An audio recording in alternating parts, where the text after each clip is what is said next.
Chapter का नाम लिखना external direct product. External direct product. External direct product. सुनो, इस पूरे चैप्टर का थीम क्या है। मैथमेटिशियंस का दिमाग यूं ही खाली नहीं रहता है, हरदम कुछ ना कुछ चलता रहता है। उन्होंने क्या किया, उन्होंने सबसे पहले एक सेट उठाया, ठीक, जैसे मान लो उस सेट को हमने कैपिटल जी नाम दिया, और ये सेट कैसा था, नॉन इंपटी था, डज नॉट इक्वल टू 5। फिर उन्होंने इस सेट के साथ एक ऑपरेशन को अटैच किया, वो ऑपरेशन कुछ भी हो सकता था, addition, multiplication, subtraction, union, intersection, जितने ऑपरेशन उनके पास मौजूद थे उन्होंने इसके ऊपर ऑपरेशन को डिजाइन किया। तो जैसे हम ले रहे हैं, मान लो प्लस ले लिया, उन्होंने क्या किया, उन्होंने सेट को आइडेंटिफाई किया कि जब कुछ सेट ऐसे थे जिनमें आप कुछ सेट ऐसे थे जिनमें आप जब सेट के एलिमेंट को लेकर के आपस में ऐड कर रहे थे तो जो रिजल्ट तैयार हो रहा था वो इसी सेट का आ रहा था, बाहर नहीं जा रहा था। लेकिन कुछ सेट ऐसे थे जिनके एलिमेंट को आपने लिया और एलिमेंट को साथ में ऑपरेट कराया तो वो सेट के बाहर चला गया। तो जब सेट के बाहर चला गया, उन्होंने कहा चूंकि रिजल्ट बाहर जा रहा है इसलिए कोई मतलब नहीं है, हमको काम उन्हीं से है जिनका रिजल्ट सेट के अंदर ही आ रहा है, उसको उन्होंने नाम दिया क्लोजर प्रॉपर्टी। फिर उन्होंने इसी तरह एसोसिएटिविटी को देखा, फिर किसी एक ऐसे एलिमेंट की तलाश की जो सेट के किसी भी एलिमेंट पर लेफ्ट या राइट कहीं से भी ऑपरेट कराया जाता है, सिर्फ एडिशन नहीं ऑपरेट कराया जाता है, तो जिन पर ऑपरेट कराया जा रहा है उनको चेंज नहीं कर रहा है, वहां से आइडेंटिटी का किस्सा आया। फिर ऐसे एलिमेंट की तलाश हुई कि जो उस दिए गए पर्टिकुलर एक एलिमेंट पर लेफ्ट या राइट से ऑपरेट कराए तो उस एलिमेंट को दे दे जिसको आपने आइडेंटिटी कहा था। ये चारों प्रॉपर्टी जिनमें पूरी हुई उनको उन्होंने ग्रुप नाम दिया। और फिर आगे चल करके जहां कम्यूटेटिविटी होल्ड की वहां पर इन्होंने अबेलियन ग्रुप या कम्यूटेटिव ग्रुप नाम दे दिया। तो ग्रुप का किस्सा तो हो गया, लेकिन अब दिमाग में बात उठने लगी कि अगर आपके पास G1 एक ग्रुप है, ठीक, इसका ऑपरेशन कौन है, स्टार 1 है। फिर आपके पास G2 एक और ग्रुप है जिसका ऑपरेशन कौन है, स्टार 2। इस तरीके से आपके पास टोटल n हो गए, ये फाइनाइट संख्या रहेगी, Gn स्टार n, ये भी आपके पास ग्रुप है। तो उनके दिमाग में एक बात आई कि चूंकि हम कार्टेशियन प्रोडक्ट करते आए हैं और कार्टेशियन प्रोडक्ट में क्या होता है, जैसे एक सेट ए हो और दूसरा सेट बी, तो इनका कार्टेशियन प्रोडक्ट होता है collection of ordered pair A B, जहां पर ए पहले वाले सेट ए से होता है और बी दूसरे वाले सेट बी का एलिमेंट होता है। उन्होंने कहा अगर हम ग्रुप का भी इसी तरीके से कार्टेशियन प्रोडक्ट ले लें और ग्रुप का कार्टेशियन प्रोडक्ट लेने के बाद क्या वो भी ग्रुप का स्ट्रक्चर को प्रिजर्व करेगा, मतलब क्या वो भी एक और ग्रुप बनाएगा या नहीं बनाएगा। यही इसी बात से शुरुआत होती है एक्सटर्नल डायरेक्ट प्रोडक्ट की। आई बातें समझ में। तो इस पूरे चैप्टर में हम कर क्या रहे हैं, हम अलग अलग टाइप के ग्रुप को लेकर के जिनकी संख्या फाइनाइट है, ग्रुप के एलिमेंट संख्या में फाइनाइट है या इनफाइनाइट है इसका कोई किस्सा नहीं है, मतलब आपके द्वारा चुने गए ग्रुप का ऑर्डर फाइनाइट है या इनफाइनाइट है इसका कोई इशू नहीं है, लेकिन जितने ग्रुप आप चुन रहे हो उनकी संख्या कितनी होनी चाहिए, फाइनाइट होनी चाहिए। तो इस तरीके से जब ग्रुप को उठाया गया तो इन ग्रुप को उठाने के बाद इनसे एक और नया ग्रुप बनाया गया और उसको नाम दिया गया एक्सटर्नल डायरेक्ट प्रोडक्ट। और बाद में जो ग्रुप हमने पढ़ चुके हैं उनका इसके साथ आइसोमॉर्फिज्म होगा नहीं होगा इस बात पर आए। क्यों, कई बार ऐसा हुआ जब आपका ग्रुप काफी कॉम्प्लिकेटेड स्ट्रक्चर का है या आपकी पहुंच से थोड़ा बाहर नजर आ रहा है, तो आप करते क्या हो, आप उसको आइसोमॉर्फिक दिखा दो किसी ऐसे ग्रुप के जो आपकी पकड़ में है। एग्जांपल के तौर पर जैसे हम लोग यूएन पढ़े हुए हैं, तो यूएन किसका कलेक्शन होता है, उन पॉजिटिव इंटीजर्स का जो एन से छोटे हैं लेकिन एन के साथ क्या है, को प्राइम, और ये मल्टीप्लीकेशन मॉडुलो एन के रिस्पेक्ट में क्या बनाता है, ग्रुप बनाता है। अब चलो छोटे नंबर तक के लिए तो हम बात कर सकते हैं, जैसे अपने से कोई बात करे U4, तो 4 से छोटा 4 के साथ को प्राइम 1 और 3, दो लोग आएंगे। अगर आपसे बात करे कोई U5, तो 5 से छोटा 5 के साथ को प्राइम पॉजिटिव इंटीजर कौन आएगा, 1 2 3 और 4। अगर आपसे कोई बात करे U10, आप ये भी काम कर सकते हो, आप U12 U13 काम कर सकते हो, लेकिन जैसे जैसे ये बड़े हो रहे हैं आपका काम बढ़ रहा है। एग्जाम्पल के तौर पर अगर हम ले लें U720, U720 ले लें, अब बताओ, अब आपको 720 से छोटे और 720 के साथ को प्राइम नंबर को 1 बाई 1 पता करना पड़ेगा कौन कौन होता है, तब जाकर के आप U72 बना पाओगे। और U72 बनाने के बाद फिर आपका टास्क होगा U72 में जितने एलिमेंट आ रहे हैं 10 20 50 15 12 जितने आ रहे हैं, आप ये आइडेंटिफाई करो कि उनमें से हर एलिमेंट का ऑर्डर कितना है, और ये आपके लिए बड़ा मुश्किल टास्क हो जाएगा। तब हम क्या करते हैं, तब हमको इसी चैप्टर की जरूरत पड़ती है एक्सटर्नल डायरेक्ट प्रोडक्ट की। हम इसको आइसोमॉर्फिक दिखा देते हैं। शाम वाली बैच को अगर याद हो, तुम लोग पढ़ चुके हो, U720 किसके आइसोमॉर्फिक बैठेगा? Z4 external direct product, Z6 external direct product, Z4 external direct product, Z2। पक्का याद है? पक्का याद? अच्छा, अब गौर करो U720 में कितने एलिमेंट आएंगे? जवाब है 5 ऑफ 720। लेकिन 5 ऑफ 720 कैलकुलेट करो। उससे अच्छा अगर आपको ये रिजल्ट याद है तो गौर करो, 6 चौक 24, ठीक, 24 चौके मेरे ख्याल से कितना 192 टोटल कितना आया था? 192 आया था, 192। इसके पास एलिमेंट की संख्या 192 होगी, ठीक, और इनके पास चूंकि आइसोमॉर्फिक है तो एलिमेंट की संख्या कितनी होगी? 192। अब आप इनके एलिमेंट का ऑर्डर निकाल लो, जितना ऑर्डर का एलिमेंट इसके पास होगा वही वही ऑर्डर के एलिमेंट इसके पास है। अब मेरा काम आसान हो गया, तो मुझको पूरा U720 निकालने की कोई जरूरत नहीं है।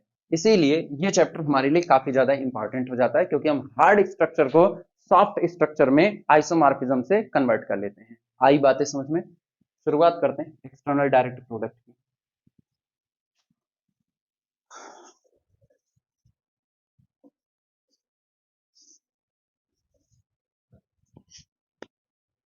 सबसे पहले इंट्रो लिखना है इसमें,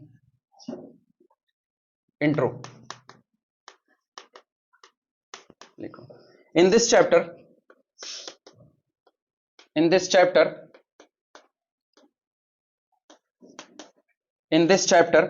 बी शो, हम दिखाएंगे, we show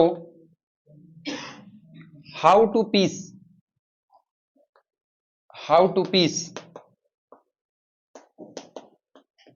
B show how to piece together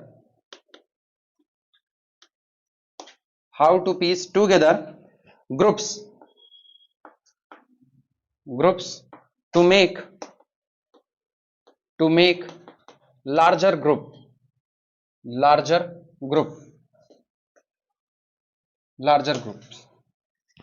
इस चैप्टर में हम ये देखेंगे कि कैसे how to piece together groups, कैसे ग्रुप को आपस में ज्वाइंट किया जाए और उससे क्रिएट किया जाए किसको? एक लार्जर ग्रुप को, एक और बड़े ग्रुप को क्रिएट किया जाए।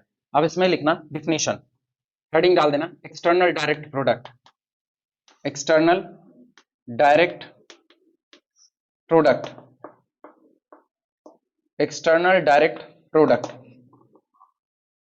इसमें लिखना लेट माना G1 विद ऑपरेशन *1, ठीक, सिंबॉलिक फॉर्म में सीधे लिख रहे हैं, let G1 *1 comma G2 *2 up to so on GN *n be a finite collection, finite के नीचे अंडरलाइन कर देना, या फाइनाइट कलेक्शन के नीचे अंडरलाइन करो, finite collection, be a finite collection of groups,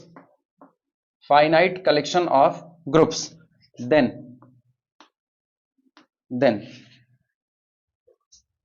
इस लाइन का मतलब समझना, G1 ऑपरेशन *1 के साथ एक ग्रुप है, G2 ऑपरेशन *2 के साथ अगला ग्रुप है, G3 *3 के साथ अगला ग्रुप है।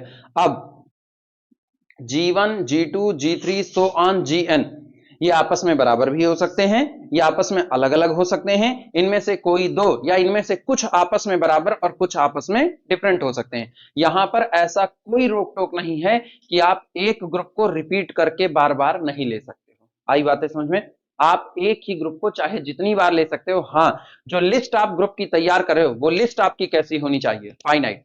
ग्रुप आपके फाइनाइट ऑर्डर के या इनफाइनाइट ऑर्डर के, इस पे भी कोई रोक टोक नहीं है। जैसे एग्जांपल के तौर पर आप इंटीजर का सेट Z ले लो एडिशन ऑपरेशन के साथ, क्या ये एक ग्रुप बनाता है कि नहीं बनाता है? हाँ या ना? आप अगला ले लो Z2 with operation addition modulo 2, ये बताओ क्या ये दोनों ग्रुप सेम है या अलग अलग है? अलग अलग है।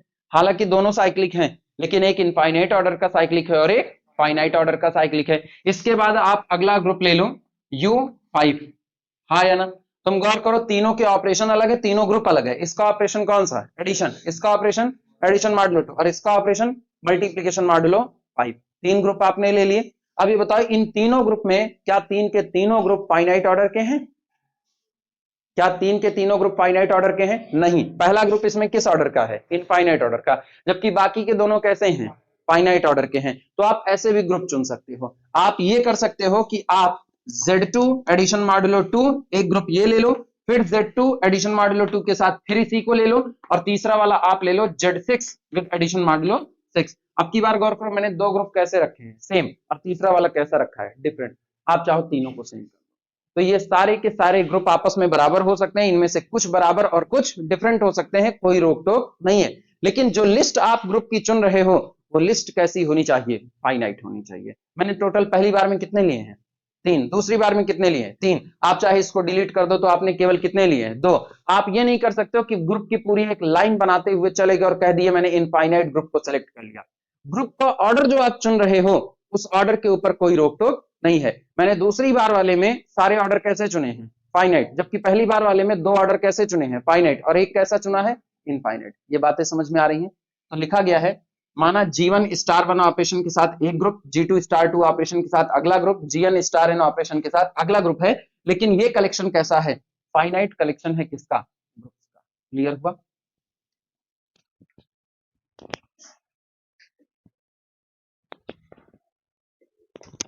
लिखना।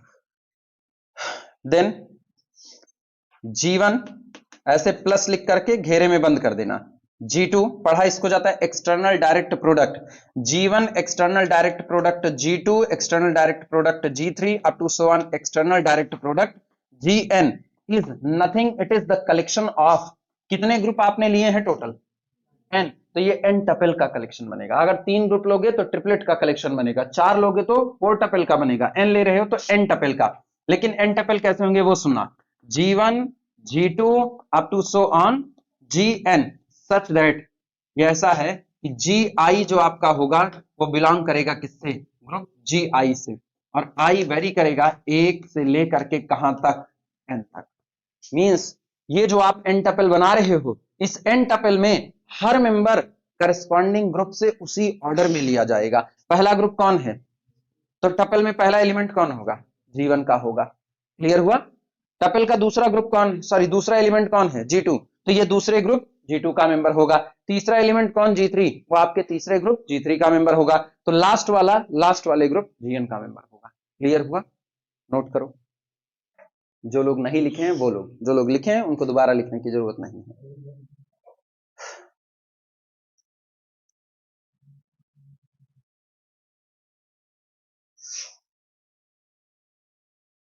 भैया दूज को जो नहीं आए थे ना वो लोग लिखें दोबारा, मेहनत का काम है। अब ये ब्लर तो नहीं हो रहा ना? क्लियर है? क्लियर है? नहीं, वो झिलमिलाहट नहीं, जो लिखा जा रहा है वो क्लियर दिख रहा है। हाँ बस उतना ही। ब्राइटनेस 1 मिनट, अपना पैर थोड़ा सा हल्का सा बस।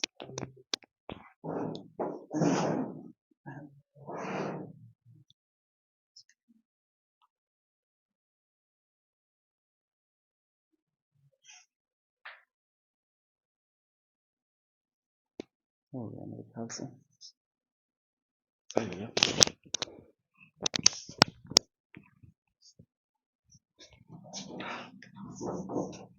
लिखे? इसके बाद लाइन में लिखना, then external direct product of G1 G2 G3 so on Gn is equal to collection of n tuple. ठीक, वेयर, जहां पर वेयर।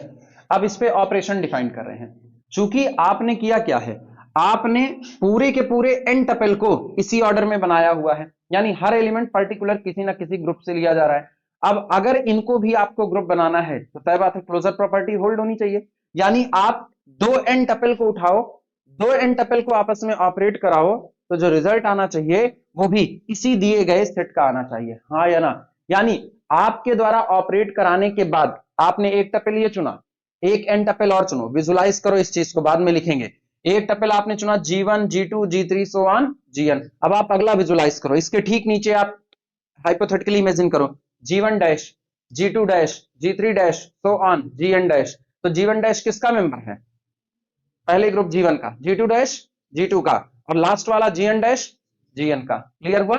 अब जब इन दोनों को ऑपरेट कराओगे तो आपका जो नया टपल तैयार होना चाहिए वो भी ऐसा ही होना चाहिए कि पहला मेंबर G1 का, दूसरा मेंबर G2 का और लास्ट वाला मेंबर किसका हो? GN का हो। याद आ रही है ये बातें? ठीक। तो जब ये काम करना है, ये काम तो एक ही तरीके से हो सकता है कि आप इनके ऊपर जो ऑपरेशन अप्लाई करो वो कंपोनेंट वाइज अप्लाई करो। आपको पता है इसका पहला मेंबर कौन है? G1। अगले टपल का पहला मेंबर G1 डैश, और दोनों कहां से आते हैं? G1 से। और G1 एक ग्रुप है ऑपरेशन स्टार 1 के साथ, यानी अगर पहला मेंबर पहले मेंबर के साथ स्टार 1 ऑपरेशन के साथ ऑपरेट करा दिया जाए ड्यू टू क्लोजर प्रॉपर्टी, वो किसका होगा?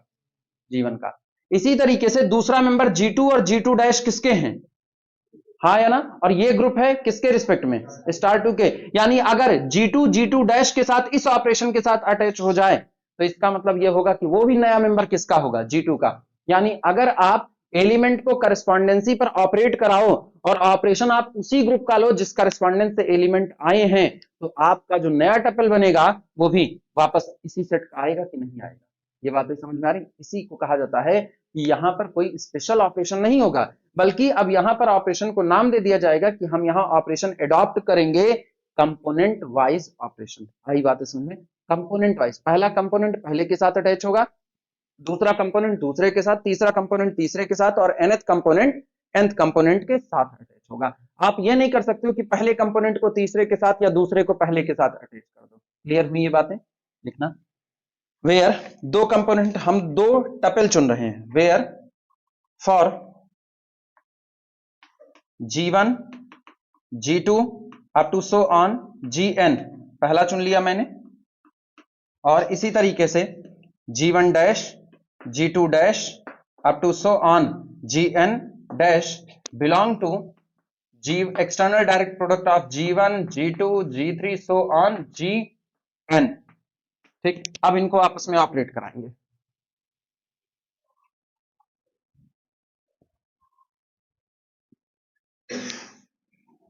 वेयर फॉर दिस ऑपरेट इनको करा रहे हैं G1 G2 up to so on, यहां पर हम लिख रहे हैं generally Gi so on Gn, composition G1 dash G2 dash up to so on Gi dash so on Gn dash is equal to, नया टपल बना रहे हैं G1 star 1 G1 dash comma G2 star 2 G2 dash up to so on Gi star I, फिर Gi dash so on Gn star n Gn dash, नया tuple बन गया। ये member capital G1 का, ये मेंबर कैपिटल G1 का, operation भी capital G1 का, और कैपिटल G1 कौन है? ग्रुप है, तो ये मेंबर किसका हुआ? G1 का हुआ। हाँ या ना? तो हम इसको ऐसे लिखते हैं this belong to capital G1। ये मेंबर किसका? दूसरे ग्रुप G2 का। ये किसका? ग्रुप G2 का। ऑपरेशन भी किसका? G2 का। तो ड्यू टू क्लोजर प्रॉपर्टी ये भी किसके? This belong to G2। ये मेंबर किसका? Gi का। ये किसका? Gi का। और ऑपरेशन भी किसका? Gi का। और Gi कौन है? ग्रुप। तो ड्यू टू क्लोजर प्रॉपर्टी ये भी किसका? Gi का। और ये लास्ट वाला फिर किसका? Gn का। तो इसका मतलब तय हो गया कि ये जो टपल आपने बनाया क्या बिल्कुल इसी सेट का आया कि नहीं आया? तो this again belong to G1 external direct product G2 external direct so on external direct product G, और ऑपरेशन को हम नाम देते हैं कंपोनेंट वाइज। कंपोनेंट वाइज कुछ भी कह सकते हो यार, एडिशन कहना चाहो एडिशन कह दो, या आप कह दो ऑपरेशन कंपोनेंट वाइज हो रहा है, बस इतना ही कह के छुट्टी ले लो। ये जीवन का है, लिख दिए Gi होना चाहिए ना, Gi नोट करो।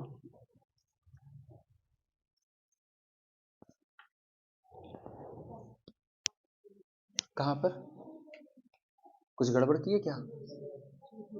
अरे स्क्वायर लिख दिए G2 डैश। ऑपरेशन परफॉर्म्ड हो रहे हैं कंपोनेंट वाइज, उस बात को नीचे हम मेंशन कर दे, that is product, that is operation performed, या that is each product, product ही लिख दो, each product, that is each product Gi star I Gi dash is performed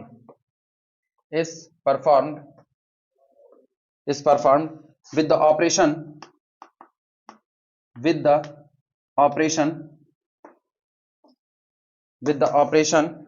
of GI इस चैप्टर को बहुत इत्मीनान से समझ करके करना। आगे चल करके जब इसमें काउंटिंग आएगी ना तो वो बड़ी आसानी के साथ कई चीजें डील कर रही होगी, लेकिन काउंटिंग सीखनी पड़ेगी, हवा में नहीं होगी। अभी हम काउंटिंग आज ही सिखा रहे हैं।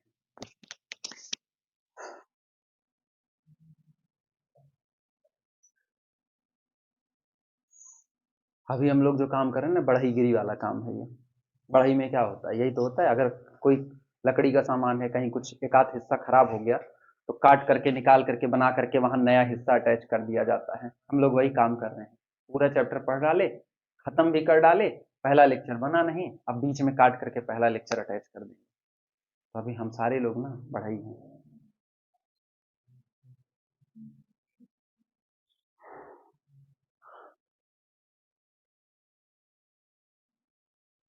कार बंद करके मार्केट में उतर गई, पता चला उसमें अभी स्टीयरिंग ही नहीं लगाए हैं, वो अब लगाएंगे।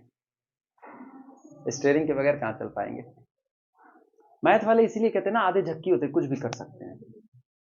हाँ, किस पे नहीं समझे? हाँ हाँ, उसमें स्टीयरिंग नहीं है।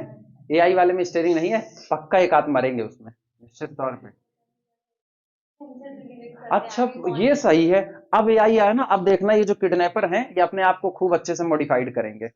ये एआई को हैक कर लेंगे बाकायदा। अब किसी भी बड़े घर के लड़के को अगर किडनैप करना, नाम नहीं लेंगे कौन सा बड़ा घर ना, अगर किसी बड़े घर के लड़के को किडनैप करना होगा, तुम नहीं हो बड़े घर के, 1 करोड़ की बैच में पढ़ते तो इसका मतलब थोड़ी ये बड़े घर के हो गए हो। अरे, हम 1 करोड़ की बैच पढ़ाते, बाकी सारे लोग 5-5 करोड़ वाली पढ़ाते हैं। ये हो गया तो हटाया जाए, इनका वास्तविक जीवन से कोई संबंध नहीं है। छापा बिल्कुल ना मारा जाए 1 करोड़ जान करके, मिलेगा कुछ नहीं। शांत रहो। इस बैच को 1 करोड़ की बैच मत डिक्लेयर करो, छापा पड़ेगा अकाउंट में 699 रुपए निकलेंगे। नहीं, धारावाहिक असली है, इसमें कही गई बातें काल्पनिक हैं। लिखी गई एक को बात काल्पनिक नहीं है, ये सब ओरिजिनल है, इससे इनकार नहीं किसी को। चलो, ये हुआ। इसके बाद नोट लगाना। नोट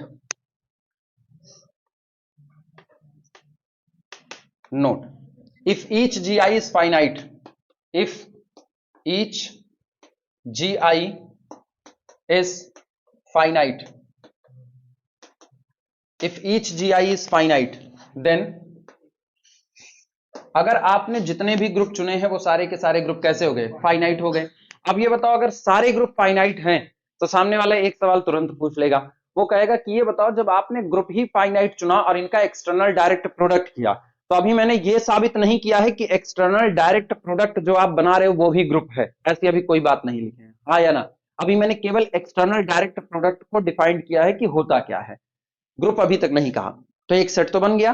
अब सामने वाला ये पूछेगा इस सेट में टोटल नंबर ऑफ एलिमेंट कितने हैं, तो जवाब है कि जब आपके द्वारा चुना गया सारा ग्रुप फाइनाइट ऑर्डर का है तो आप हर ग्रुप का ऑर्डर पता कर लो और इन ऑर्डर को आपस में क्या कर लो, मल्टीप्लाई कर लो। जितना रिजल्ट निकल करके आएगा वही आपके एक्सटर्नल डायरेक्ट प्रोडक्ट का क्या बन जाएगा, ऑर्डर बन जाएगा। लिखना, if each GI is finite then order of G1 external direct product, G2 external direct product, so on external direct product Gn is equal to order of G1 into order of second group G2 into so on into order of last group Gn। ठीक, कोई तुमसे पूछ सकता है ऐसा क्यों, proof सुनो। मान लो किसी ने पूछ लिया यार ये हो कैसे रहा है बताओ हमको, तब की बात सुनना।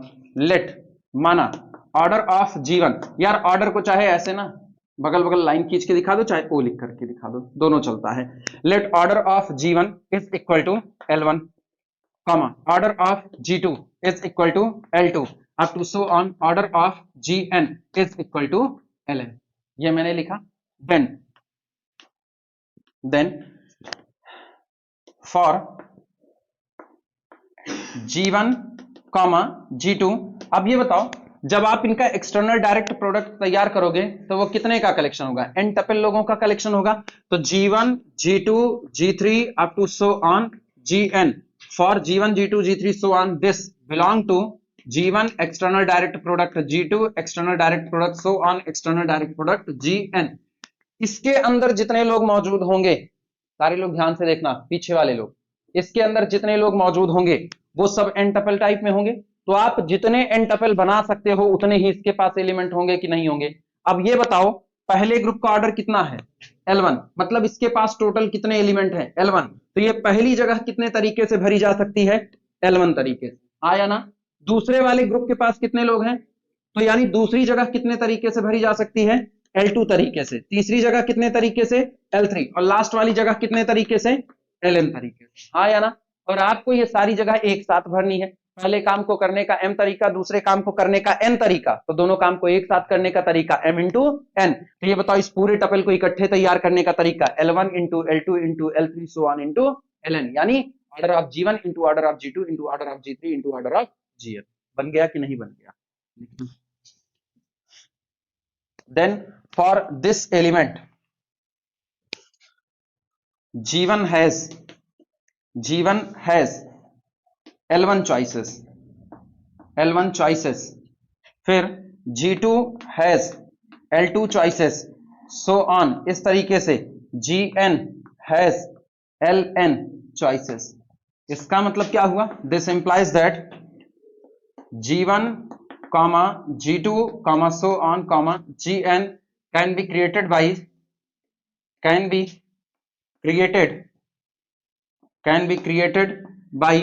L1 into L2 into so on into Ln ways, or this implies that order of G1 external direct product G2 external direct product so on external direct product Gn is equal to order of G1 into order of G2 into so on into order of Gn।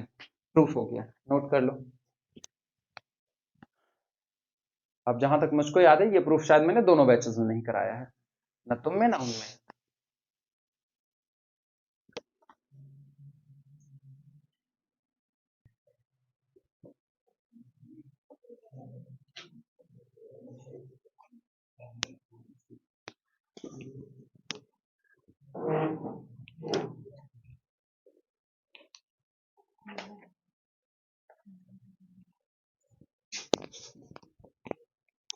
चलो theorem लिखो एक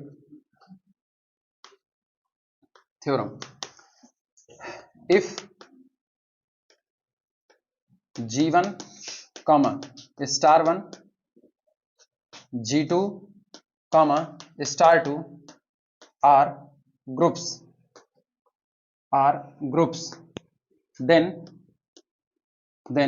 their external direct product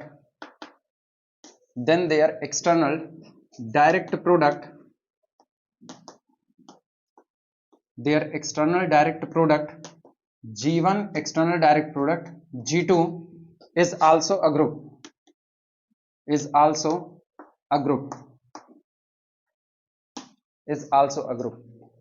अगर G1 operation star 1 के साथ एक group है, G2 operation star 2 के साथ एक ग्रुप है, और इनका एक्सटर्नल डायरेक्ट प्रोडक्ट निकाला जाता है, तो वो एक्सटर्नल डायरेक्ट प्रोडक्ट भी क्या होगा, एक ग्रुप होगा। क्लियर हुआ। ऑर्डर की कोई बात नहीं है, दोनों ग्रुप का ऑर्डर फाइनाइट हो सकता है, दोनों ग्रुप का ऑर्डर इनफाइनाइट हो सकता है, एक का ऑर्डर फाइनाइट एक का ऑर्डर इनफाइनाइट हो सकता है, कोई इश्यू नहीं है। सबसे पहली बात क्लोजर प्रॉपर्टी, प्रूफ देखना। प्रूफ स्टेटमेंट सब लोग लिख चुके, बाद में हम इसी स्टेटमेंट को जनरलाइज कर देंगे। आई बात है समझ में।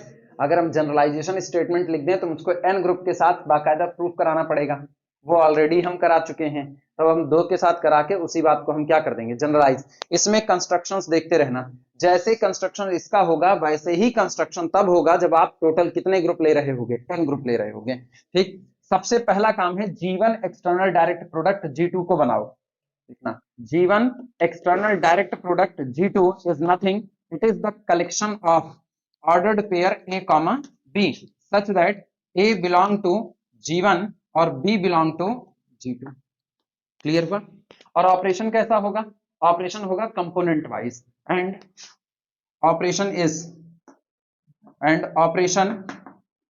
Is component wise. अब गौर करना, सबसे पहला काम क्लोजर प्रॉपर्टी। क्लोजर प्रॉपर्टी में सुनना, इस दिए गए सेट के, पहली बात तो ये सेट ऑब्वियस सी बात है नॉन इम्पटी होगा, since G1 non empty, G2 non empty, so their external direct product also known empty, क्योंकि जब इसके पास मेंबर होंगे, इसके पास मेंबर होंगे, तो पेयरिंग तो होगी, और पेयरिंग अगर होगी तो इसका मतलब ये सेट कभी भी इम्पटी नहीं हो सकता, तो वो बात मेंशन करने की कोई जरूरत नहीं है। अब गौर करना क्लोजर प्रॉपर्टी, लेट माना A1 B1 और A2 B2, ये मैंने दो एलिमेंट चुने, G1 एक्सटर्नल डायरेक्ट प्रोडक्ट कहां से? G2 से।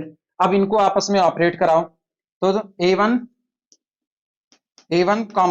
B1 कंपोजिशन A2 B2, जब इनको ऑपरेट कराओगे तो गौर करना, पहला पहले के साथ ऑपरेट करेगा, लेकिन दोनों पहले एलिमेंट किसके हैं? G1 के, तो वो ऑपरेशन भी किसका अडॉप्ट करेंगे? G1 का, यानी A1 स्टार 1 A2, हाँ या ना, कॉमा अगला कौन होगा? B1 star 2 A2, sorry B2, लिखा जा सकता है कि नहीं? अब ये बताओ A1 किसका मेंबर? G1 का, A2 किसका मेंबर, और स्टार 1 ऑपरेशन किसका? G1 का, ड्यू टू क्लोजर प्रॉपर्टी ये भी किसका? G1 का। क्लियर हुआ? तो इसका मतलब this belong to G1 due to closure property, as G1 is group, ऐसे लिख देना, एज G1 इज ग्रुप। और इसी तरीके से B1 किसका, B2 किसका, ऑपरेशन किसका, और G2 कौन है? ग्रुप। क्लोजर प्रॉपर्टी से ये पूरा एलिमेंट किसका, यानी this belong to G2 as G2 is group. ये हुआ, इसका मतलब confirmly belong to G1 external direct product G2। क्या क्लोजर प्रॉपर्टी होल्ड कर गई? नोट करो।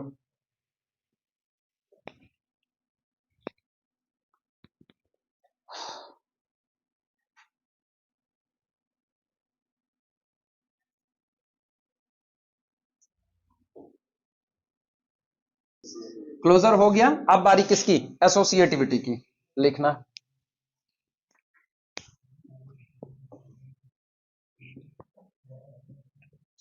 Second, associativity.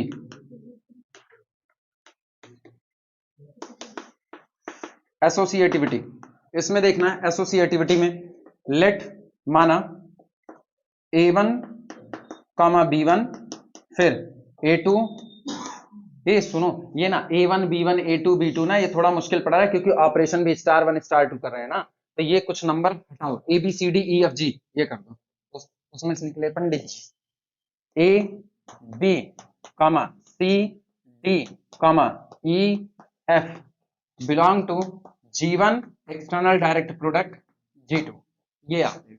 तो इसका मतलब क्या हुआ कि दिस इंप्लाइज दैट, क्या सो ऐसा हुआ, तो A C E ये किसके मेंबर हुए?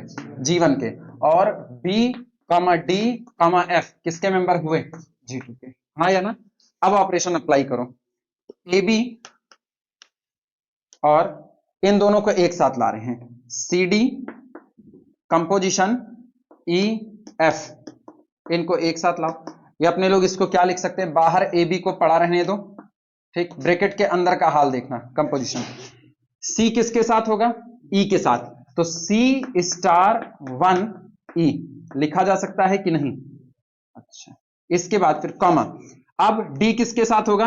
F के साथ, तो कॉमा करके लिखना D स्टार 2 F लिखा जा सकता है, ये क्लोज हो गया।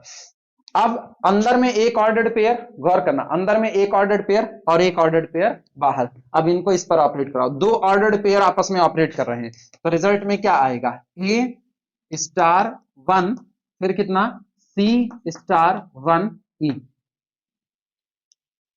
फिर कुछ गलत कर, बार बार काहे ये बना दे रहे हैं, ये हुआ। इसके बाद फिर अगला देखना, कॉमा, दूसरा वाला दूसरे के साथ ऑपरेट करेगा, तो B स्टार 2 D स्टार 2 और फिर कितना F, और ये पूरा ऑर्डर्ड पेयर बना।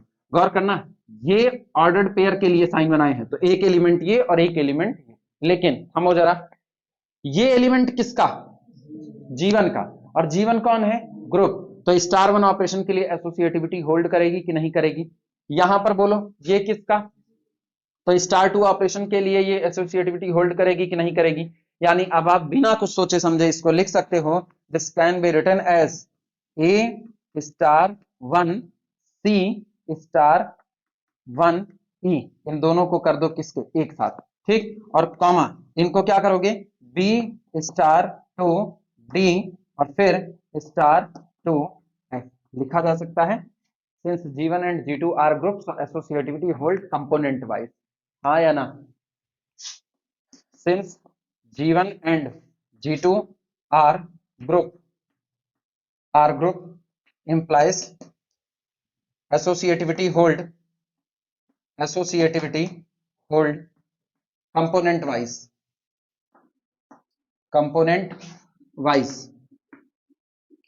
ये बताओ अगली लाइन में क्या इनको एक पेयर में और E और F को अगले पेयर में बाहर कर सकते हैं कि नहीं कर सकते हैं। बाबा ये बात समझ आ रही है, अफसोस दिमाग से देख रहे हो, नहीं खुश हो, इतना नोट करो तो आगे बढ़े, पहले इतना नोट कर लो, तब तक हम ऊपर कुछ खाली करके ऊपर ही लिख देते इसको। हाँ मतलब उदास मत होना।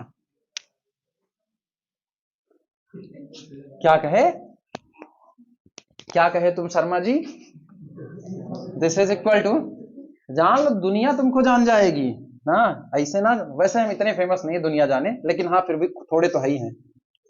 ये आपका कितना हो जाएगा, A star one C comma B star two D, ये आपका इधर आया और बाहर हम लोगों ने कर दिया ई कॉमा एफ, ये रहा। अब फिर से वापस ब्रैकेट के अंदर में ए comma B composition C comma D और बाहर कंपोजिशन ई कॉमा एफ। शुरुआत कहां से किए थे, ए बी ब्रैकेट में C D composition E F, मिला कितना, A B composition C D और फिर बाहर कितना हो गया ई एफ। क्या एसोसिएटिविटी होल्ड कर गई, इंप्लाइज दैट एसोसिएटिविटी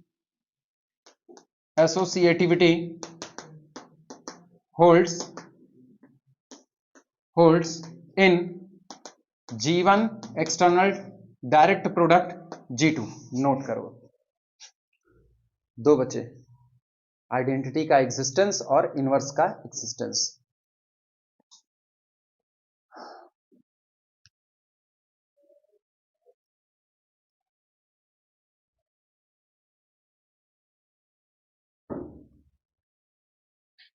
उस दिन अगर 2 से कराए होते तो आज n से कराते।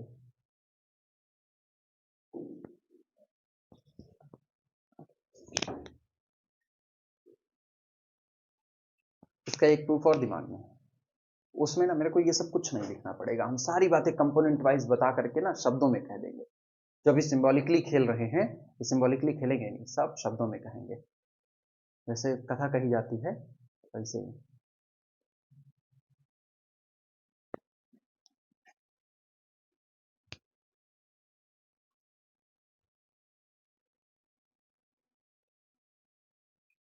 Third, existence of identity।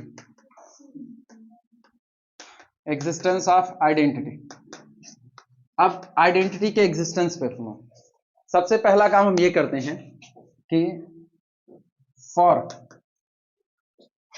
Element A comma B belong to external direct product G1 G2, ठीक, ये बताओ आपको इसमें आइडेंटिटी तलाश करनी है। इसमें आइडेंटिटी तलाश करने का मतलब है आपको एक ऐसा ऑर्डर्ड पेयर तलाश करना है जो ऑर्डर्ड पेयर जब इसके साथ ऑपरेट करे तो इसकी वैल्यू में कोई चेंज ना लेकर के आए। ए किसका मेंबर है, जीवन का, और जीवन में ऐसा मेंबर कौन है, इसकी आइडेंटिटी जो ए पर ऑपरेट करेगी तो उसमें कोई बदलाव नहीं लाएगी। बी किसका मेंबर है, G2 का, हाँ या ना। और G2 में आइडेंटिटी मान लो कितनी है, E2, क्योंकि ग्रुप है तो आइडेंटिटी तो होगी ना, तो इसकी आइडेंटिटी बी में कोई फर्क नहीं डालती है। और मुझको पता है यहाँ ऑपरेशन कैसे चलते हैं, कंपोनेंट वाइज, बस यही रास्ता है। आप पहले वाले ग्रुप से उसकी आइडेंटिटी उठा लो, दूसरे वाले ग्रुप से उसकी आइडेंटिटी उठा लो, और दोनों को मिला करके एक ऑर्डर्ड पेयर बना लो, E1 कॉमा E2। अब E1 ऑपरेट करेगा A के साथ किस ऑपरेशन से, जो ऑपरेशन G1 का है, और E2 ऑपरेट करेगा B के साथ किस ऑपरेशन से, जो किसका है, G2 का है। और ड्यू टू आइडेंटिटी होने की वजह से ये इनमें कोई चेंज नहीं लेकर के आएगा। ये बात समझ में आ रही है? इसका मतलब for this there exist E1 comma E2 again belong to G1 external direct product G2 कैसे, as G1 as E1 is identity in G1 and E2 is identity in G2। लेकिन ये एलिमेंट कैसा होगा, सच दैट ये element इस तरीके से होगा कि जब AB पर लेफ्ट साइड से ऑपरेट करेगा E1 कॉमा E2 तो ये अपने को क्या देगा, A star E1 comma B star E2, आया ना। लेकिन E1 ग्रुप G1 की आइडेंटिटी है और ये उसी ग्रुप का मेंबर है, तो आइडेंटिटी इस पर कोई फर्क नहीं डालेगी, रिजल्ट में क्या आएगा A। और इसी तरह E2 G2 में आइडेंटिटी है और B उसी G2 का मेंबर है, तो क्या देगा B। और इसी तरीके से E1 कामा E2 ऑपरेट करेगा AB पर लेफ्ट साइड से, तो अपने को क्या मिलेगा, E1 स्टार 1 कितना A comma E2 star 2 B। चूंकि left identity same as the right identity, तो फिर वापस अपने को क्या मिलेगा A कामा B, यानी this implies that E1 comma E2 is identity in external direct product G1 and G2। Clear हुआ? तो क्या आइडेंटिटी का एग्जिस्टेंस भी हो गया कि नहीं? अब ये बताओ, अगर दो ग्रुप की बजाय तीन ग्रुप का एक्सटर्नल डायरेक्ट प्रोडक्ट लिया गया होता G1 G2 G3 का, तो आइडेंटिटी एलिमेंट कैसे बनाते? पहले ग्रुप की आइडेंटिटी कॉमा दूसरे ग्रुप की आइडेंटिटी कॉमा तीसरे की, चार करते तो चौथे की, पांच करते तो पांचवे की। आप ग्रुप की संख्या फाइनाइट ही रख सकते हो, तो अगर आप एन टपल पर यही बात करोगे तो E1 पहले ग्रुप की आइडेंटिटी, E2 दूसरे ग्रुप की आइडेंटिटी और लास्ट में En लास्ट वाले ग्रुप की आइडेंटिटी। समझ में आ रही है ये बातें अवनीश? ये बात पल्ले पड़ रही है बालक? सही में? दिल पे हाथ रख के कसम खाओ, सही समझ आ रही है? धन्यवाद। फिर अगला चौथा, एग्जिस्टेंस ऑफ इनवर्स। एग्जिस्टेंस ना, गीता पे हाथ रख के कसम खाओ वाली बात पुरानी हो गई, लोग झूठ बोलने लगे, मक्कार हो गए। अब दिल पे हाथ रख के कसम खाओ, डर ये रहेगा इसको झूठ बोले तुरंत बंद हो जाएगा, यहीं बैठ जाएंगे। हाँ किसका? तुम्हारा जरूर टूटेगा, बाकी किसी का टूटे ना टूटे। Existence of inverse. इनवर्स मेरा क्या है, मैंने तो मार्केट से खरीद के कई रखे हैं, ये टूटेगा वो लगा लेंगे। एग्जिस्टेंस ऑफ इनवर्स में आओ, ये नोट करो, इनवर्स में बता। हाँ कौन? हम आयरन मैन का एक ही दिल था, मैंने मार्केट से खरीदा हुआ है कई। सुनो, मेहनत नहीं करनी है, बस खरीदते रहो, बस मिलता जाएगा। इनवर्स में सुन लो, ऐसे ही फटाफट सुन लो, उसके बाद आगे बढ़ते हैं। ये बताओ, आप कोई एलिमेंट चुनोगे ए बी, हाँ या ना? क्या बोल रहे नहीं कर रहे हो ना? फॉर ए, ऐसे लिखते हैं, ऐसे for A belong to G1, A inverse belong to G1। सही या गलत? यार G1 ग्रुप है, तो अगर उसका कोई मेंबर उठाओगे तो उसका इनवर्स भी कहां होगा? G1 में होगा। ठीक, सच दैट ये कैसा होगा कि जब A स्टार A इनवर्स करोगे तो अपने को क्या मिलेगा, A इनवर्स स्टार 1A, और ये क्या देगा P1, यानी ग्रुप की आइडेंटिटी। सहमत हो कि नहीं? इसी तरीके से B belong to G2, B दूसरे ग्रुप का एलिमेंट है, और अगर ये ग्रुप है तो तय बात है B इनवर्स भी क्या G2 में होगा कि नहीं होगा। और सच दैट कि B star to B inverse is equal to B inverse star to B is equal to दूसरी आइडेंटिटी E2, जो सेकंड ग्रुप की आइडेंटिटी। हाँ या ना? इसका मतलब हुआ कि so for all A comma B belong to external direct product G1 G2 there exist, कौन मौजूद होगा? A inverse comma B inverse. अब चूंकि A ग्रुप का है तो A इनवर्स भी किसका होगा? G1 का। बी ग्रुप का है तो बी इनवर्स भी किसका होगा? G2 का। तो ये वाला जो आपने ऑर्डर्ड पेयर बनाया, ये किसका होगा? ये होगा there exist this belong to this, ठीक, सच दैट कि A B composition A inverse B inverse is equal to E1 comma E2। अब left inverse is same as the right inverse, तो आप इसको राइट से लेकर के आओ या लेफ्ट से, कोई फर्क पड़ने वाला नहीं है। क्या हर एलिमेंट का इनवर्स भी एग्जिस्ट कर गया कि नहीं? चार प्रॉपर्टी होल्ड कर गई, यानी G1 external direct product G2 आपका क्या बन गया? ग्रुप बन गया। तय हो गया कि नहीं? हम इसी थ्योरम को जनरलाइज कर देंगे। अब ये नोट कर लो, थ्योरम मुझ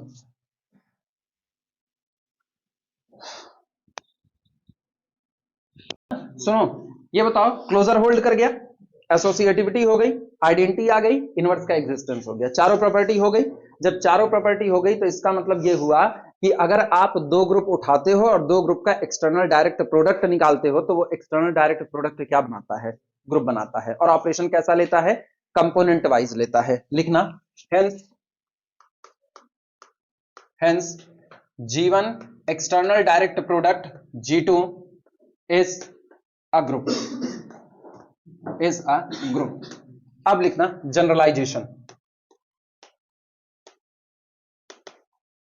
generalisation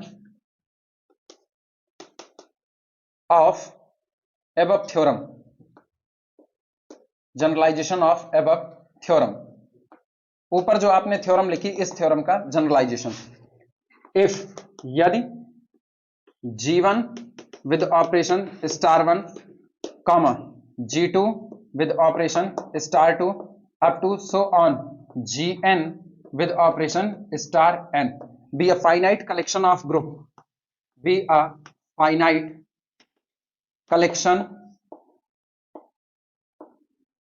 be a finite collection of groups, then G1 external direct product G2 external direct product so on external direct product Gn is also a group, is also a group where operation is component wise, where operation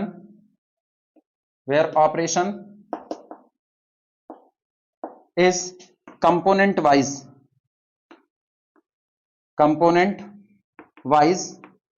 product, component wise product. अच्छा, इस product से ना multiplication कतई ना समझना, component wise product मतलब आप पहला कंपोनेंट पहले कंपोनेंट के साथ प्रोडक्ट कराते हो, तो प्रोडक्ट का मतलब है कि उनको जो ऑपरेशन होगा उसी ऑपरेशन से अटैच करा रहे हो। क्लियर हुआ? तो प्रोडक्ट का जनरलाइजेशन समझना, प्रोडक्ट को पर्टिकुलर में मल्टीप्लीकेशन मत समझना। क्लियर हुआ? If G1 star 1, G2 star 2, Gn star n be a finite collection of groups, then their external composition also form a group। ये हो गया जनरलाइजेशन। तो चाहे आप दो ग्रुप लो, चाहे तीन लो, चाहे चार लो, चाहे 10, 15, 20, 50 लो, लेकिन संख्या क्या होनी चाहिए? फाइनाइट। क्लियर हुआ? ग्रुप के ऑर्डर के ऊपर कोई बात नहीं कही गई है। ग्रुप का ऑर्डर फाइनाइट, इनफाइनाइट कुछ भी हो सकता है। अगर आपके द्वारा चुने गए सारे ग्रुप का ऑर्डर फाइनाइट है तो आपके द्वारा बनाया गया एक्सटर्नल डायरेक्ट प्रोडक्ट भी फाइनाइट ग्रुप होगा। क्लियर हुआ? अगर आपके द्वारा चुना गया एक भी ग्रुप इनफाइनाइट ऑर्डर का हो गया तो एक्सटर्नल डायरेक्ट प्रोडक्ट का भी ऑर्डर क्या होगा? इनफाइनाइट ही होगा।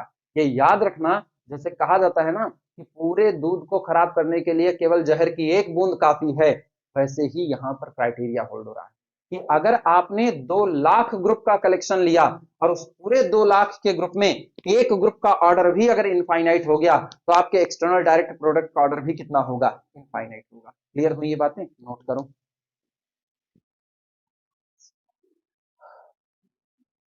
इसके बाद एग्जांपल ले लेते हैं कुछ।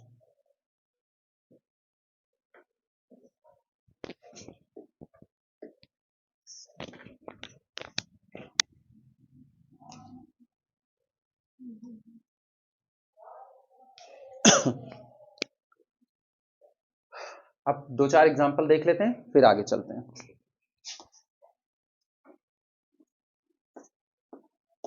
एग्जांपल, ठीक, सबसे पहला external direct product of Z4 and Z3, external direct product of Z4 and Z3।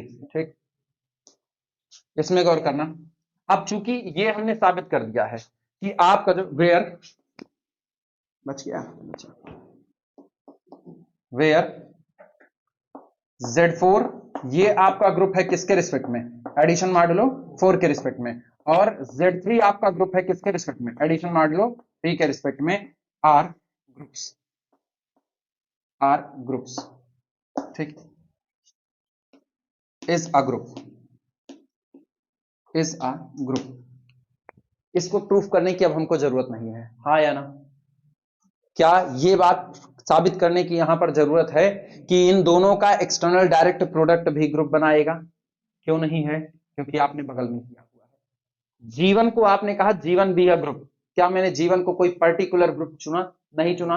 क्या मैंने ऑपरेशन स्टार वन को कोई पर्टिकुलर ऑपरेशन चुना? नहीं चुना। यानी जो काम आप यहां करते गए हो वही काम आप यहां पर करते जाओ, आपका काम हो जाएगा। अब गौर करना, इन दिस ग्रुप, या पहले हम लिख ही देते, पूरा पूरा इसको बना दे रहे हैं, तो Z4 इज इक्वल टू कौन है? Z4 में कौन कौन आएगा? 0 1 2 और 3 आएगा, हाँ या ना? Z3 में कौन आएगा? Z3 में अपने पास आएंगे 0 1 और कितना 2, बस कितने लोग आएंगे? तो गौर करो, Z4 external direct product Z3 में कौन कौन आएगा? पहले तो टोटल एलिमेंट की संख्या देख लो, 4 तिहाई 12, बस इनके ऑर्डर को आपस में, ये जितना लिखा होता है उतना ही इसका ऑर्डर होता है, ये आपकी खुशकिस्मती है। आई बात है समझ में? हाँ, ये ना करना कुछ ऐसा देखो और तुरंत बोल दो। लेकिन Z4 का ऑर्डर 4, Z3 का ऑर्डर कितना 3, तो आप इन दोनों को मल्टीप्लाई कर लो, 4 तिहाई 12, 12 एलिमेंट आएंगे। कौन कौन से आएंगे वो सुनना। पहले आप जीरो को उठाओ, क्योंकि पहला एलिमेंट कहां का होना चाहिए? Z4 का। अब जीरो को बारी बारी सबके साथ पेयर कर दो, तो पहला एलिमेंट कौन आएगा? 0, अगला 0, 1, अगला 0, 2। किसके साथ जीरो को पेयर कर रहे हैं? Z3 के एलिमेंट के साथ, हाँ या ना? अब क्या और किसी के साथ पेयर होने को बचा? नहीं। अब आप किसको उठाओ? Z4 के पहले एलिमेंट 1 को, तो यहां पर कितना आएगा? 1। किसके साथ पेयर करें? 0 के साथ। अगला बोलो 1, 1, अगला बोलो 1, 2, ठीक। इसके बाद फिर 2, 0, फिर 2, 1, फिर 2, 2, अगला बोलो लास्ट 3, 0, 3, 1 और 3, 2। कितने एलिमेंट आए टोटल? यही आपका Z4 external direct product Z3 है, नोट कर लो।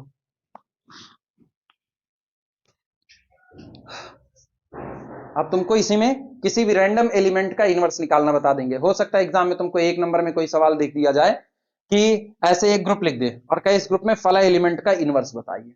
पूरा ग्रुप ना लिखे, बस यही कह दे इसमें फला एलिमेंट का इनवर्स बताइए।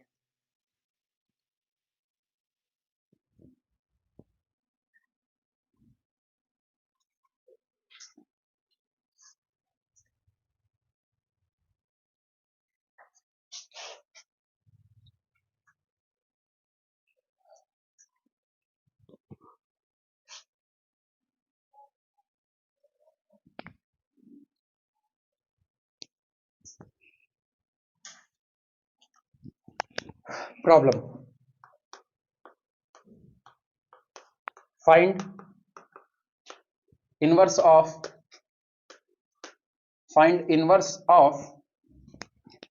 अपनी मर्जी से 2 एलिमेंट बताओ, जो तुम्हारा मन के वो, मेरी तरफ से कोई रोक टोक नहीं है। कितना? 1, 2 एंड एक और बोल दो कोई 2, 2 एंड 2, 2।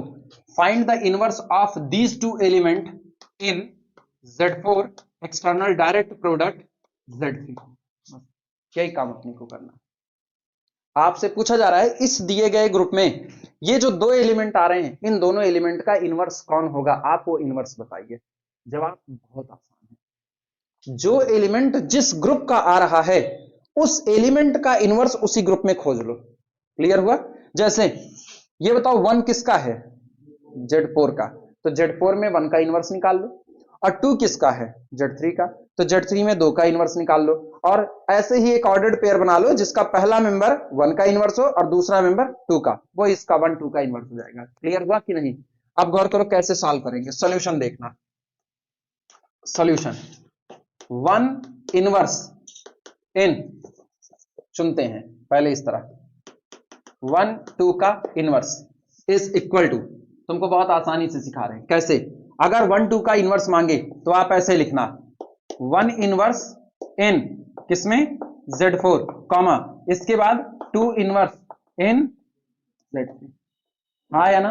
और तुमको याद होना चाहिए Zm में, याद करो Zm में अगर आपको एलिमेंट ए का इनवर्स निकालना है तो आप कहते हो इसका इनवर्स कौन होगा, m माइनस ए, क्योंकि जरा दोनों को ऑपरेट कराओ, ऑपरेशन कौन सा है, एडिशन मॉड्यूलो m का, a से a कैंसिल आउट, m का मल्टीपल आया और डिवाइड हो करके कितना देगा 0। आइडेंटिटी मिली कि नहीं मिली।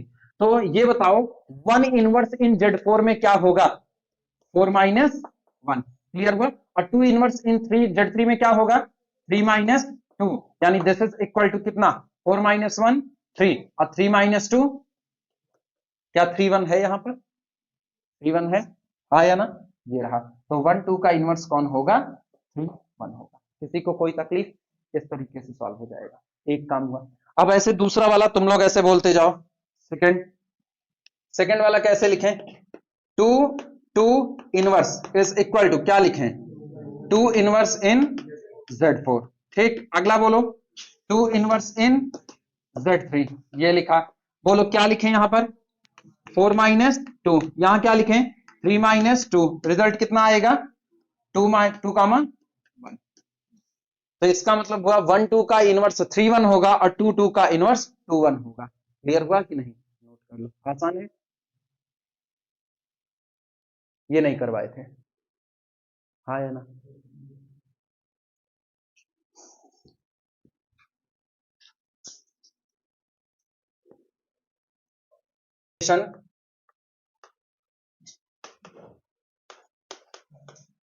क्लासिफिकेशन ऑफ ग्रुप ऑफ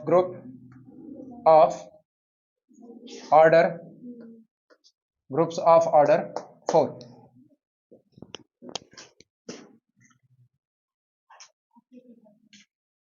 शाम वाली बैच में नहीं, तुम लोगों को, हाँ।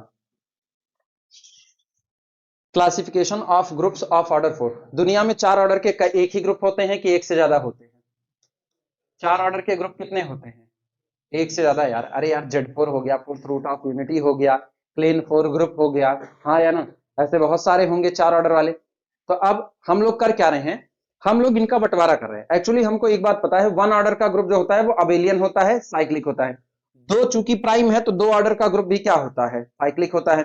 3 प्राइम है तो 3 ऑर्डर का ग्रुप क्या होता है, साइक्लिक होता है। 4 ऑर्डर के ग्रुप में हमारे पास एक आता है क्लेन 4 सब ग्रुप, जिसका हर एलिमेंट इटसेल्फ कौन इनवर्स होता है। तो आइडेंटिटी का ऑर्डर 1 होता है, बाकी के तीनों एलिमेंट का ऑर्डर कितना होता है 2 2 होता है, यानी 4 ऑर्डर का कोई एलिमेंट नहीं होता, तो वो साइक्लिक नहीं होता। तो यहां से एक बात तो तय हो जाती है कि जब आप 4 ऑर्डर, और 4 ऑर्डर में Z4 आता है, Z4 कैसा होता है, साइक्लिक होता है। तो आपको 4 ऑर्डर के 2 तरह के ग्रुप मिले, ये बात नो डाउट क्लियर है कि 4 ऑर्डर का ग्रुप होगा तो अबेलियन ही होगा, नॉन अबेलियन नहीं हो सकता है।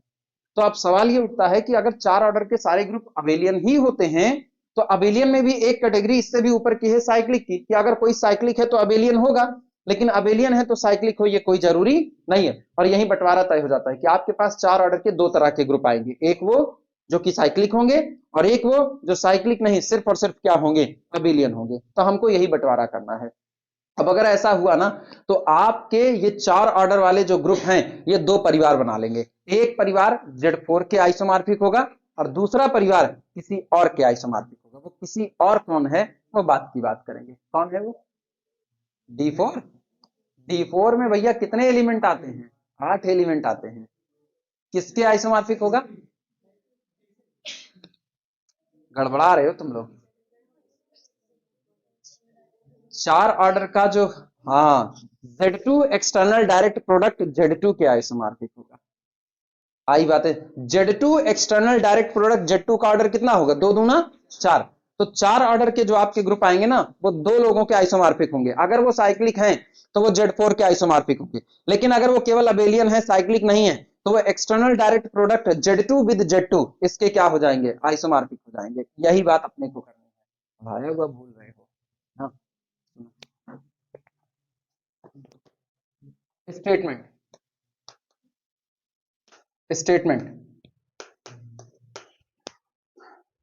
if capital G be a group, if capital G be a group with order 4, with order 4, then either capital G is isomorphic to Z4 or अथवा capital G is isomorphic to Z2 external direct product Z2। ये रहा। अगर capital G आपका कोई दिया गया group है जिसका ऑर्डर 4 है तो या तो वो Z4 के आइसोमॉर्फिक होगा और या तो वो external direct product Z2 with Z2 के आइसोमॉर्फिक होगा। स्टेटमेंट नोट करो, प्रूफ कराएं फटाफट। उधर स्टेटमेंट थोड़ा उल्टा था, उल्टा मतलब थोड़ा सा थ्योरेटिकली था, वहां पर शायद वो रहा होगा, the group of order 4 is isomorphic to either Z2 और Z2 external direct product Z2, ये था। यहां ऐसा दिख गया है। सुनो पहले, G is isomorphic to Z4 इसमें, if capital G is cyclic, if capital G is cyclic, अगर दुनिया में कोई ग्रुप साइक्लिक हुआ n ऑर्डर का तो वो Zn के आइसोमॉर्फिक होता है। ये थ्योरम हम लोग पहले भी पढ़ चुके हैं, हाँ या ना। Any group which is cyclic having order n, याद करो, any group which is cyclic having order n isomorphic to Zn। ये ग्रुप साइक्लिक मान रहे हो और ऑर्डर कितना मान रहे हो 4, तो किसके आइसोमॉर्फिक होगा Z4, no doubt by previous theorem, हाँ या ना। If capital G is cyclic, ठीक, then by using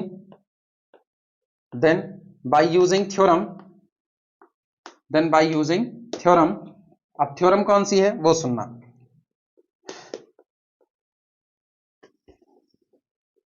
any cyclic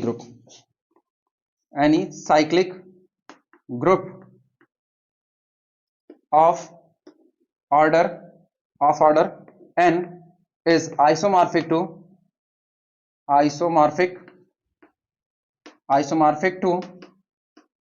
Zn beget by using the theorem। इस थ्योरम का इस्तेमाल करते हुए, थ्योरम क्या है, any cyclic group of order n is isomorphic to Zn, इसका इस्तेमाल करते हुए मेरे ग्रुप का ऑर्डर 4 है, beget G is isomorphic to Z4। पहला किस्सा यहीं पर डन हो गया, क्लियर हुआ।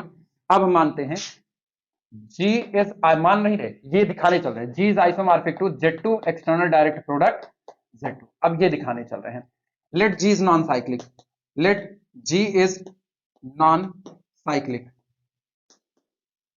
माना कैपिटल G कैसा हो गया है, नॉन साइक्लिक है, then capital G is equal to identity A B और कौन हुआ AB।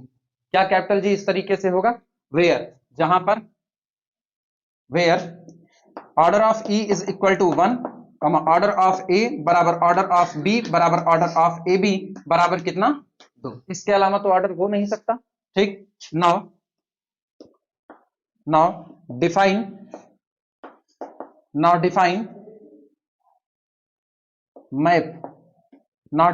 map from G to Z2 external direct product Z2।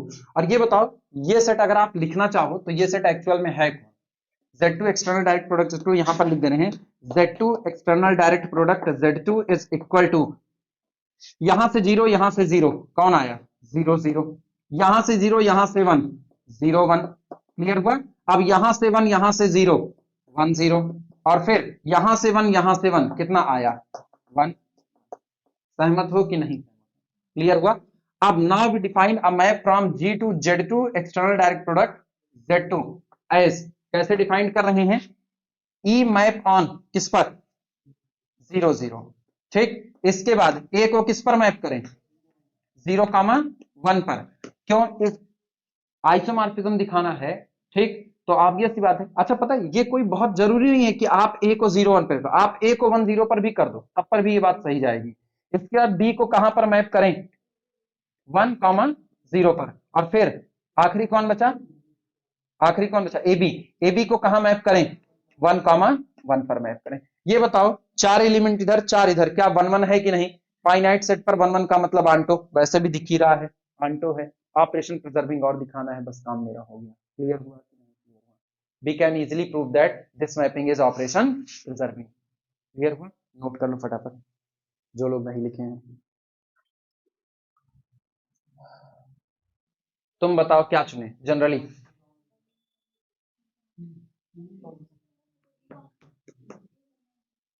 A comma B इधर से। अच्छा मैप तो कुछ यार कह ही नहीं ना, मैप को फाई कह दो, फाई। ठीक, तो phi operated on A B, इन पर ऑपरेट कराएं। Phi operated on A B. ये बताओ फाई आपने एक एलिमेंट चुना ए, दूसरा चुना बी, तो जब फाई ऑपरेट करेगा ए बी पर कहां मैप करेगा? 1 1 पर। तो ये आपको मिला 1 कॉमा 1। हाँ या ना? अगर ऑपरेशन प्रिजर्विंग तो आना चाहिए phi of A composition phi of B, यही बात तो है। ये बताओ 1 1 को आप क्या लिख सकते हो? 1 1 को आप लिख सकते हो 1 कॉमा 0 और फिर प्लस 0 कॉमा 1। और ये ऑपरेशन कैसा है? Component wise. भले प्लस लिखा है लेकिन तुम पढ़ोगे कैसा? Component wise. क्लियर हुआ कि नहीं? अब ये बताओ 1 0 एक्चुअल में कौन है? किसकी इमेज है 1 0? बी की इमेज है। हाँ या ना? तो ये आपका कौन हो? अच्छा ऐसा लिख दिया मैंने, पलट करके लिख लेते हैं 0 1। हालांकि कम्यूटेटिविटी होगी, कोई दिक्कत नहीं है, तो आप इसको लिख दो 0 कॉमा 1 और प्लस 1 कॉमा 0। कम्यूटेटिविटी होगी क्योंकि आपका ग्रुप कैसा है? अबेलियन, उसकी टेंशन अपने को नहीं है। 0 1 किसकी इमेज है? ए की, तो ये क्या हो गया? फाई इमेज ऑफ ए। और उसके बाद 1 0 किसकी इमेज है? 1 0 बी की इमेज है, तो ये हो गया फाई इमेज ऑफ बी। अब ये एडिशन मैंने यहां से क्यों हटा दिया पूछ सकते हो? क्योंकि ये कंपोनेंट वाइज ऑपरेशन है, तो एज अ प्रोडक्ट ही हम इसको कंसीडर करेंगे। क्लियर हुआ कि नहीं क्लियर हुआ? कोई तकलीफ किसी को? ये चीजें तुमको समझनी पड़ेंगी। यहां मैंने जनरलाइजेशन ले लिया है, भले मैंने यहां पर प्लस लगाया हुआ है लेकिन एक्चुअल में ये प्लस कोई ऐसा प्लस नहीं है, ये कंपोनेंट वाइज ऑपरेशन लगा हुआ है, तो आप इसको इस तरीके से लिख सकते हो। क्लियर हुआ कि नहीं क्लियर? तो चाहे पहले इमेज निकाल लो, चाहे इंडिविजुअल इमेज लगा करके तब ऑपरेट करा लो, कोई फर्क पड़ने वाला नहीं। क्लियर हुआ? तुम लिखना चाहो तुम यहां पर प्लस लिख दो, मेरे को कोई तकलीफ नहीं है, हमको कोई तकलीफ नहीं। जैसे आपने एक पर दिखाया ऐसे आप बाकी पर भी दिखा सकते हो कि नहीं दिखा सकते? Similarly we can prove that mapping is operation preserving. लिख दो इसी बात को। Similarly, we can prove that mapping is operation preserving and hence G is isomorphic to Z2 external direct product Z2।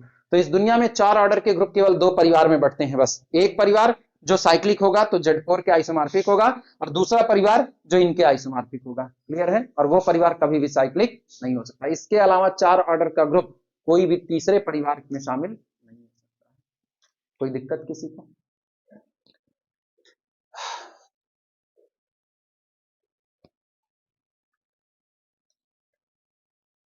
उधर का प्रूफ कुछ डिस्क्रिप्टिव चला गया होगा, हालांकि ये भी डिस्क्रिप्टिव ही है।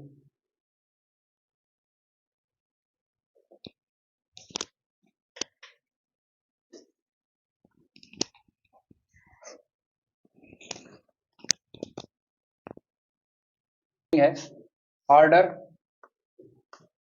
Of an element, order of an element in external direct product. किसी एलिमेंट का ऑर्डर किसमें? एक्सटर्नल डायरेक्ट प्रोडक्ट में। Order of an element in external direct product.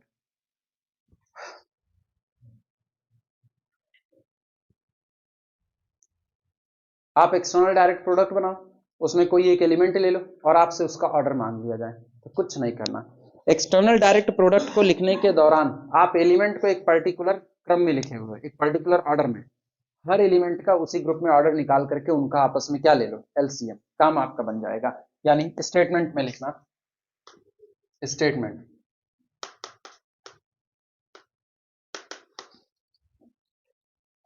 If यदि G1 G2 up to so on Gn all are finite group, all are finite groups। अगर आपने total n group को चुना और ये सारे के सारे n ग्रुप आपके कैसे हैं? फाइनाइट हैं, all are finite group, then for A1 A2 up to so on An belong to external direct product of G1, G2, so on Gn. The order of A1, A2 up to so on An. ये जो आपका n टपेल आ रहा है जो कि element है किसका, external direct product का, इसका जो ऑर्डर होता है ये बराबर होता है LCM of order of A1 इसमें in G1 comma order of A2 in G2 comma up to so on order of An in Gn। Clear हुआ? पर्टिकुलर जिस ग्रुप का एलिमेंट है उसी ग्रुप में उसका आप क्या निकाल लो, ऑर्डर, और ऑर्डर निकालने के बाद उन सारे ऑर्डर का आपस में क्या ले लो, एलसीएम, वो ऑर्डर आएगा किसका, इनका। क्लियर हुआ? नोट कर लो स्टेटमेंट। अब जो लास्ट टाइम लिखा है तो थोड़ा सा अलग हो सकता है ना, कौन सा, नहीं थोड़ा स्टेटमेंट में भी अंतर आ सकता है, वो होता है 2 बार पढ़ाने पर इधर उधर।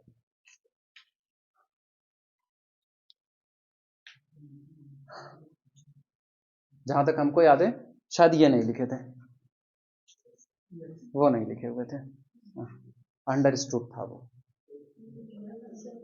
हाँ अलग से लिख दिए थे ना, मेंशन कर दिए थे, where order of A I is in G I.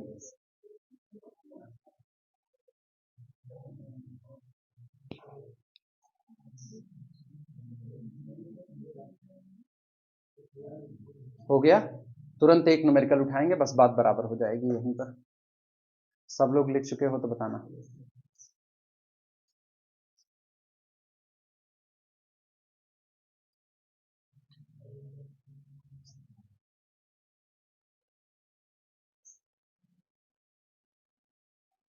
Problem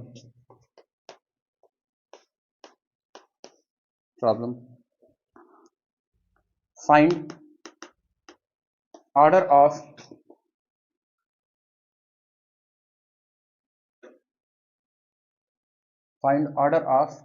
three comma 6 in find order of 3,6 in Z4 external direct product U7। Z4 external direct product U7, ठीक, ये आपका एक्सटर्नल डायरेक्ट प्रोडक्ट का एक group बन गया।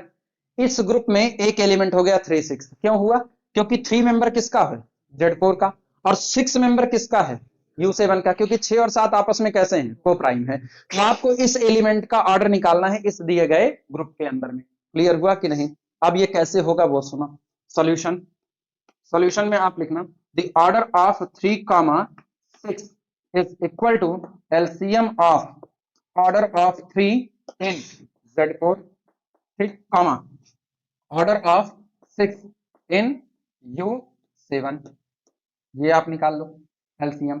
अब this is equal to LCM of, गौर करना, 3 को खुद से कितनी बार ऑपरेट कराया जाए कि आइडेंटिटी 0 आ जाए, मॉडुलो 4 में 4 बार, 4 तिहाई 12। उसके पहले देखना 3 को एक बार कराओ, 3 1 के 3 नहीं आएगा, 4 से डिवाइड करना, 3 दूनी 6, 4 1 के 4 2 6, ठीक, 3 त्रिका 9, 4 1 के 4 दूनी 8, 1 बच गया, और 3 चौक 12 करते ही डिवाइड करोगे 4 से, रिमाइंडर कितना 0।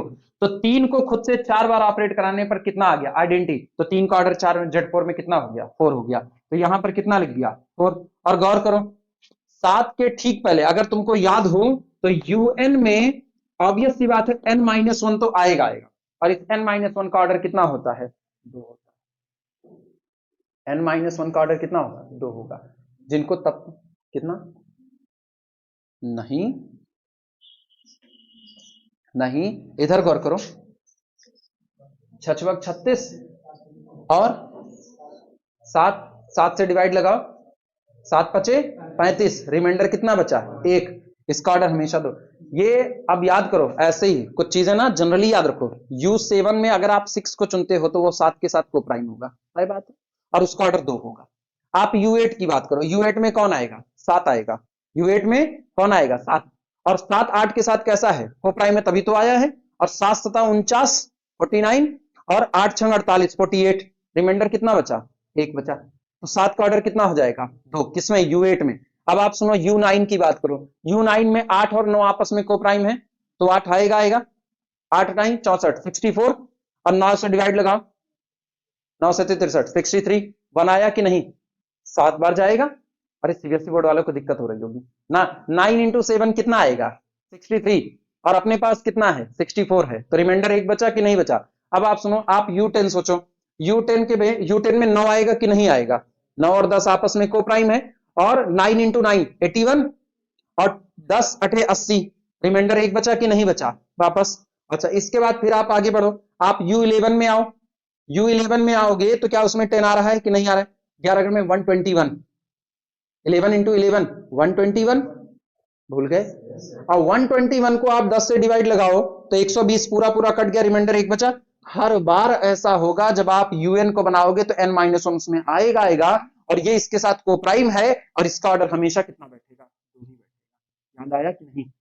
तो U7 में 6 जस्ट पहले वाला है कि नहीं, इसका ऑर्डर कितना हुआ 2, तो इधर कितना लिखा 2, और 4 और 2 का एलसीएम कितना 4, तो इसका मतलब जब ये एलिमेंट खुद से कितनी बार ऑपरेट करेगा 4 बार, तो मेरे को कितना मिल जाएगा आइडेंटिटी। अब गौर करो, करके दिखाते, वेरिफिकेशन देखना,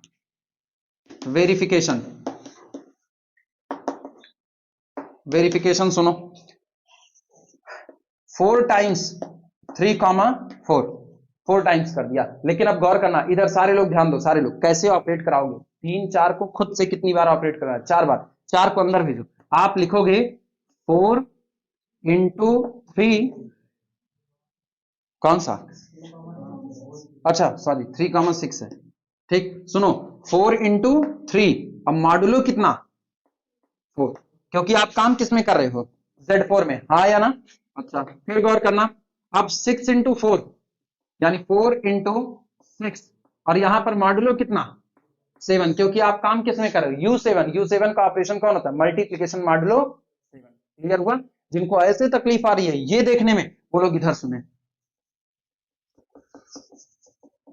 सुनो 4 एडिशन मॉडुलो Z4 में आएगा ना, एडिशन मॉडुलो कितना 4 3, क्या ये मैंने सही लिखा है या गलत लिखा, सही क्या होगा, 3 को कितनी बार ऑपरेट कराना है खुद से 4 बार। क्लियर हुआ कि नहीं, इसीलिए 4 इंटू 3 ज्यादा सही यही होता है, 4 इंटू 3 मतलब 3 को खुद से कितनी बार काम कराया 4 बार काम कराया, और आगे लगा दिया मॉडुलो 4, लेकिन ये वाला ना एडिशन मॉडुलो 4 है, याद रखना। क्लियर हुआ, अब सुनो, जब 4 अंदर जाएगा 6 के साथ, यानी 6 खुद से कितनी बार काम कर रहा है 4 बार, 6 खुद से कितनी बार काम कर रहा है 4 बार, लेकिन कौन सा ऑपरेशन है मल्टीप्लीकेशन का ऑपरेशन है, तो आप इसके लिए लिख सकते हो 4 मल्टीप्लीकेशन मॉडुलो कितना 7 6।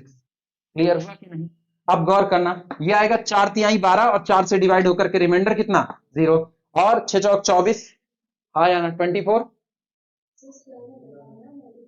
किसमें मतलब,